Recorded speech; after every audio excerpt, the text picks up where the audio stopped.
അസ്സലാമു അലൈക്കും വറഹ്മത്തുള്ളാഹി വബറകാതുഹു. വിശ്വാസികളെ സംബന്ധിച്ചിടത്തോളം നോമ്പ് നിൽക്കുന്ന ആളുകൾ അത്താഴം കഴിക്കുന്നത് പ്രബലമായ സുന്നത്താണ്. പല ആളുകളും ഇത് നിസാരവൽക്കരിക്കുകയും അത് ഒഴിവാക്കുകയും ചെയ്യുന്നുണ്ട് എന്നുള്ളത് നമുക്കറിയാവുന്നതാണ്. പക്ഷേ ഇസ്ലാം വളരെ താല്പര്യത്തോടെ, മഹാനായ പ്രവാചകൻ സ്വല്ലല്ലാഹു അലൈഹി വസല്ലമ തങ്ങൾ വളരെ താല്പര്യത്തോടെ ഈ കാര്യം വിശ്വാസികൾ ഉണർത്തുകയും അത് കഴിക്കണമെന്ന് പ്രത്യേകിച്ച് നിർദ്ദേശിക്കുകയും ചെയ്തതാണ്. മഹാനായ നബി സല്ലല്ലാഹു അലൈഹി വസല്ലമ തങ്ങൾ പറയുന്നതായി അനസ് റളിയല്ലാഹു അൻഹു റിപ്പോർട്ട് ചെയ്യുന്ന ഒരു ഹദീസിൽ ഇങ്ങനെ കാണാം: തസ്ഹറു ഫൈന്ന ഫിസ്സുഹൂരി ബറക.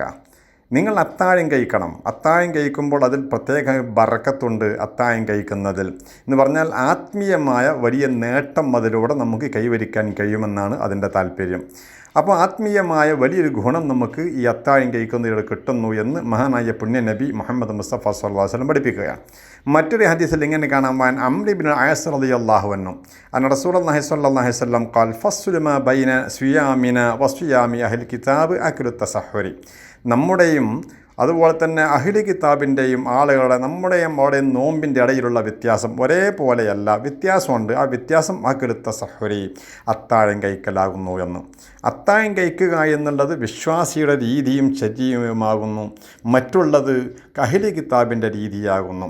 അതുകൊണ്ട് പല ആളുകളും, ചില ആളുകൾ വൈകി കിടക്കുകയും ഇനി അത്താഴത്തിന് എഴുന്നേറ്റ് പിന്നെ സുബഹിക്ക് എണീക്കാൻ ആവില്ല എന്നുള്ള രീതിയിൽ മടിയന്മാരായി കിടക്കുന്ന ആളുകൾക്കുള്ള ശക്തമായ രീതിയിലുള്ള ഒരു മുന്നറിയിപ്പാണിത്.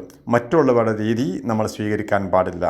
അതേപോലെ തന്നെ ചില ആളുകൾ പറയും, എനിക്ക് അത്താഴം കഴിക്കേണ്ട ആവശ്യമില്ലെന്ന്, എനിക്ക് അല്ലെങ്കിൽ നോമ്പ് നോൽക്കാൻ ഒരു കുഴപ്പമില്ല, ഒരു തകരാറും വരാറില്ല, എനിക്ക് സംഭവിക്കൂല എന്ന്.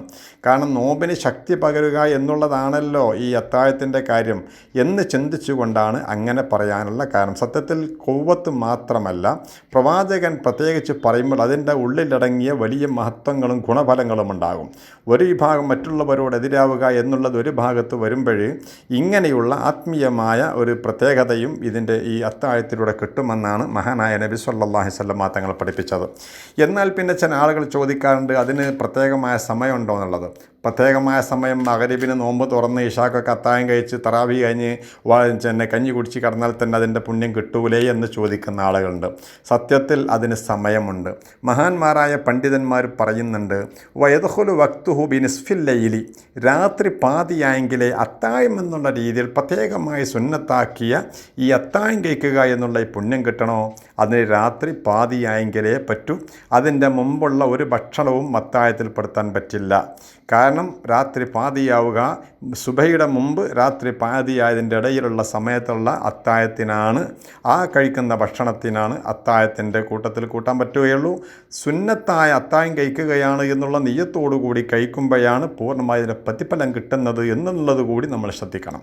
നമ്മളിത് വളരെ നിസ്സാരമാക്കിയൊരു കാര്യമാണ്. ഉറക്കച്ചുവടെ എഴുന്നേറ്റ് വന്ന് ഭക്ഷണം കഴിച്ച് വീണ്ടും പോയി കടന്നിറങ്ങുന്ന ശൈലി മാറ്റി കുറച്ച് മഹാന്മാർ പഠിപ്പിച്ചത്, അത് നിങ്ങൾ പിന്നെ സുഹൂറാന്നാണ്. വൈസന്നു അയ്യോഹ്റ സുഹൂർ.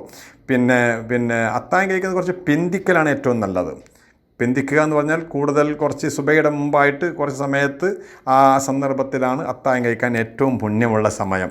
മഹാനായ നബി സല്ലല്ലാഹു അലൈഹി വസല്ലമ തങ്ങൾ അതിനും വലിയ പ്രാധാന്യമാണ് കൊടുത്തിട്ടുള്ളത്. ആ സമയത്ത് അത്താഴം കഴിക്കുന്നത് വലിയ പുണ്യമാണ്. അതുകൊണ്ട് ഇശാ നമസ്കാരം കഴിഞ്ഞതിന് ശേഷമോ അല്ലെങ്കിൽ മറ്റുള്ള ഭക്ഷണത്തിനോ അത്താഴത്തിൻ്റെ പുണ്യം കിട്ടില്ല. രാത്രി പാതിയായതിനു ശേഷം സുബഹിയുടെ ഇടയിലുള്ള സമയത്ത് കഴിക്കുന്ന ഭക്ഷണത്തിന് മാത്രമേ അത്താഴത്തിൻ്റെ കൂട്ടത്തിൽ കൂട്ടാവൂ. അത് നിയ്യത്തോടുകൂടി കഴിക്കുമ്പോഴാണ് സത്യത്തിൽ എൻ്റെ സുന്നത്ത് കിട്ടുന്നത്. മഹാന്മാരായ പണ്ഡിതന്മാർ നമുക്ക് പഠിപ്പിച്ചു തരുന്നുണ്ട് ഒന്നുകൂടി ഒരു കാര്യം. ഈ അത്താഴം കഴിക്കുന്ന സമയത്ത് വൈസന്നു തത്തയ്യുബുൻ വക്ത സഹരിൻ, ഈ സഹറിൻ്റെ സമയത്ത്, അത്താഴ സമയത്ത് സുഗന്ധം പൂശലും പ്രത്യേകമായ സുന്നത്തുണ്ട്. പ്രത്യേകിച്ച് റംളാൻ മാസമൊക്കെ ആകുമ്പോൾ സ്വാഭാവികമായും പല ആളുകളും റംളാൻ മാസത്തിൽ സുഗന്ധം ഉപയോഗിക്കാറുള്ളത് തെറ്റാണ്, കറാഹത്താണ്, ഉപയോഗിക്കാൻ പാടില്ല. പക്ഷേ റംളാൻ മാസത്തിൽ അത്താഴം കഴിക്കുന്ന സമയത്ത് സുഗന്ധം ഉപയോഗിക്കൽ സുന്നത്താണ് എന്ന് ഫത്ഹുൽ മഈൻ പോലുള്ള ഗ്രന്ഥങ്ങളിലൂടെ നമുക്ക് കാണാവുന്നതാണ്. അപ്പോൾ അതിൻ്റെ വാസനയും അതിൻ്റെ സുഗന്ധത്തിൻ്റെ പരിമളം ഒരു പക്ഷേ പകൽ സമയങ്ങൾ ഉണ്ടാകുമല്ലോ, അതിന് വിരോധമില്ല എന്നും മഹാന്മാരായ പണ്ഡിതന്മാർ പഠിപ്പിച്ചു തന്നിട്ടുണ്ട്. അപ്പോൾ ആ സമയത്ത് സുഗന്ധം ഉപയോഗിക്കുന്നത് സുന്നത്താണ് അത്താഴ സമയത്ത് എന്നുകൂടി മഹാന്മാരായ പണ്ഡിതന്മാർ പഠിപ്പിച്ചിരിക്കുകയാണ്. ഇനി കുറേ കഴിക്കണമെന്നൊന്നുമില്ല. എനിക്ക് പിന്നെ അത്താഴത്തിൻ്റെ ആവശ്യമില്ല എന്ന് പറയുന്ന ആളുണ്ടല്ലോ, കുറേ കഴിക്കുക എന്നുള്ളതല്ല ഇതിലൂടെ ഉദ്ദേശിക്കുന്നത്. മഹാന്മാർ പഠിപ്പിക്കുന്നുണ്ട്, വയഹസുലബി ഖലീലിൽ മത്തും, കുറഞ്ഞ ഒരു പിടി ഭക്ഷണം കഴിച്ചാലും ഞാൻ അത്താഴം കഴിക്കുന്നുള്ള സുന്നത്തോടുകൂടി അത്താഴം കഴിക്കുന്നുള്ള നിയ്യത്തോടു കൂടി ഒരാൾ ചെയ്യുമ്പോൾ അത് മതി. വലൗബി ജുർഅത്തിൻ, അത് ഒരു മുറുക്ക് വെള്ളം കൊണ്ടാണ് അത്താഴം എന്നുള്ള രീതിയിൽ. ഫഇന്ന ഫി സുഹൂരി ബറക്ക എന്ന് പറഞ്ഞ സുഹൂറിൽ അത്താഴം കഴിക്കുന്നതിൻ്റെ കൂട്ടത്തിൽ ഈ ഒരു മുറുക്ക് വെള്ളമാണെങ്കിൽ പോലും, ഒരു പിടി ഭക്ഷണമാണെങ്കിൽ പോലും, ഒരു കാരക്കയാണെങ്കിൽ പോലും അതിൻ്റെ സുന്നത്ത് കരസ്ഥമാകും എന്നും മഹാന്മാരായ പണ്ഡിതന്മാർ നമുക്ക് പഠിപ്പിച്ചു തരുന്നുണ്ട്. അതുകൊണ്ട് ഇത് നിസ്സാരമായി തള്ളാവുന്ന ഒരു കാര്യമല്ല. വളരെ ഗൗരവപൂർവ്വം വിശ്വാസികൾ ആ സമയത്ത് എഴുന്നേറ്റ് പിന്നീട് തഹജ്ജുദ് നമസ്കാരം നിർവഹിച്ച് ഖുർആൻ പാരായണം ചെയ്ത് സുബഹി നമസ്കാര നിർവഹണം നടത്താനുള്ളൊരു സൗകര്യവും കൂടി അതിലൂടെ നമുക്ക് കാണാവുന്നതാണ്.